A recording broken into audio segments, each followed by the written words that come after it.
Okay, so spoilers, annotation video, almost done. We're almost there. We're getting there slowly.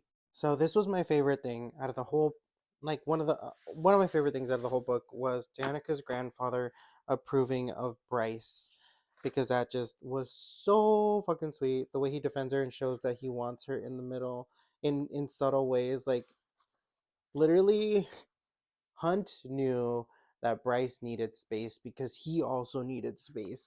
So they were like, okay. So Hunt was like, I'm gonna give you space, but I want to be with you. But like we gotta agree to come to each other at a certain point. But they were both standoffish because they both lost people. But it was also like, okay, let's take this slow. Let's figure out what we want.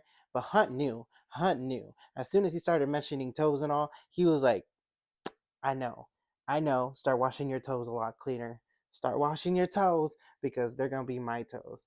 Um, they slut shame Bryce. Amelie is a pick me like Amarantha. Oh, I don't remember writing that, but it's true. Bryce was willing to save her friend's life, specifically Juniper and the Raven, because Juniper saved her life when Bryce was about to take her own life. Yep, I remember that. I remember that. This is where I wrote Danica stole the horn and didn't tell Bryce about it. And then like later on we end up finding out why she didn't tell her about it and that she was gonna put it in the tattoo. And I'm like,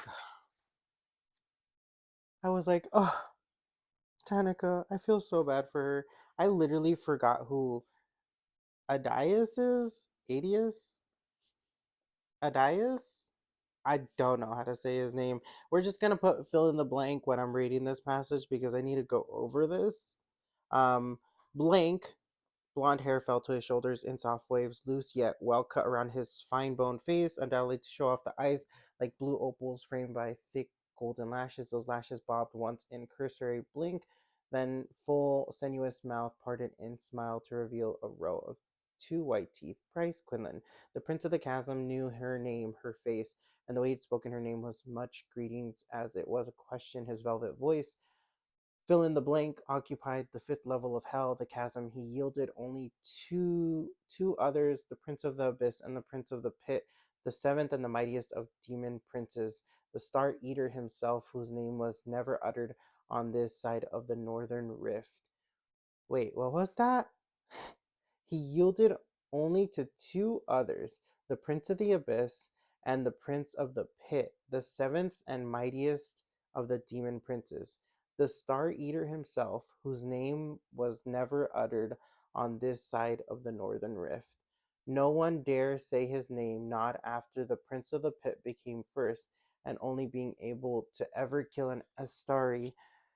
His butchering on the seventh Holy Star, Sirius Wolfstar, during the first Star Wars remained a favorite ballad around war campfires, and what he'd done to Sirius after slaying her, he'd earned him awful title of Star Eater. I'm like, wait, is the nameless person Resan? Is the nameless person Resan? Or is this the fill in the blank, sir? Is this the fill in the blank, sir? Is it Resan? Is it Asriel? Is it Asriel the print? I don't know. Yeah, I was feeling indifferent about Rune because he was fucked for protecting his dad over Bryce a lot of the time. Hunt being overprotective and ready for to fight for his boo thing. Yep, Rune is a dick. That's another bar that Bryce goes to. They both know they want each other. I met Bryce and Hunt. Did she keep the sword there too? I kept wondering about the sword because I was like, where the fuck is the sword? I put Hunt wants that booty. Danica and Bryce were badasses. They really were. Hunt still wants revenge, and I want to see him take the corrupt down. Bryce's only two friend was Danica, but through her death, she found a lover and friend. Yep, that is true. Bryce wants Hunt to live with her. Eek. I put in eek. What if Bryce has the Starlight abilities Rune is lacking? Yep, she does. Questions answered. Questions answered. Let's go through this. There's a lot that I forgot. I knew that they were falling in love, and I don't remember why I was loving that they were falling in love, but it's because all the like weirdly intimate stuff that they were doing for each other, and they were like pushing back. I love a scene where a person washes her lover or their lover, and I love a washing up scene. I love a washing up scene. Sometimes one half needs to be taken care of in a relationship. Yes. So this is what I meant where like Bryce and Hunt both came at each other at the perfect time, and they were both giving each other space, and they were both giving each other time to finally grow together, and they wanted it to be natural, but they were doing stuff. They were already doing stuff on how like they wanted to be like together. At some point, I put Bryce found a normal life with Hunt. Hunt is scared to lose Bryce after he lost his first love. This is so cute. He found himself looking at her while they cleaned, taking out his phone and snapping photos of her as well. That is cute. Chapter 56, aka Hunt is forced to meet Bryce's parents. They're basically married now. Bryce dreams or Hunt dreams of a life with Bryce because it's easier with her in it. And it's true. Like the moment their relationship starts blooming, that's the only reason I continued this book, because I was like, this is this is slow burn romance, and I love this cuz like around like this mark is where the like romance really started, if I'm right.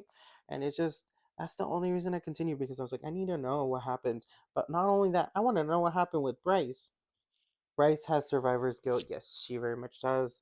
Okay, but they're both more than friends. They're both just afraid of getting hurt by outside circumstances. Yes. Hunt likes the in-laws. Exclamation mark.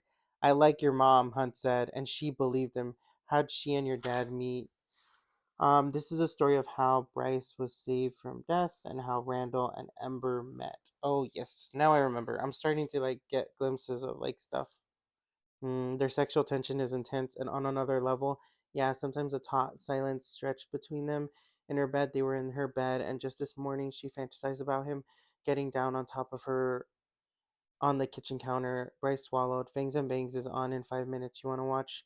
Hunt smiled slowly as if he knew precisely why she'd swallow, but lay back on the pillows, his wings sprawled beneath him, a predator content to wait for his prey to come to him. Fucking hell, but Hunt winked at her, tucking an arm behind his head. The motion made the muscles down his biceps ripple. His eyes glittered as if he were aware of that. Hell yes. I'm like, just go, just clap it. Hunt is simping for her so bad. And then this is where like Hunt is talking about like that it's confusing why nobody really wanted Bryce, even though like Bryce is a catch. That human boys would have been crawling all over you. That wouldn't have been a good enough reason for me to stay away. Hunt is literally spelling it out for Bryce that he wants to be his girlfriend. Like he wants he wants her as a boyfriend girlfriend situation. Chapter 62, aka Sabine is a stupid hoe. 50 or 570, where it gets interesting. Literally 570. This is where it got interesting for me. If you don't count the romance and you just count it for like what you're promised, the plot promise, then it's like takes a minute to get into this book.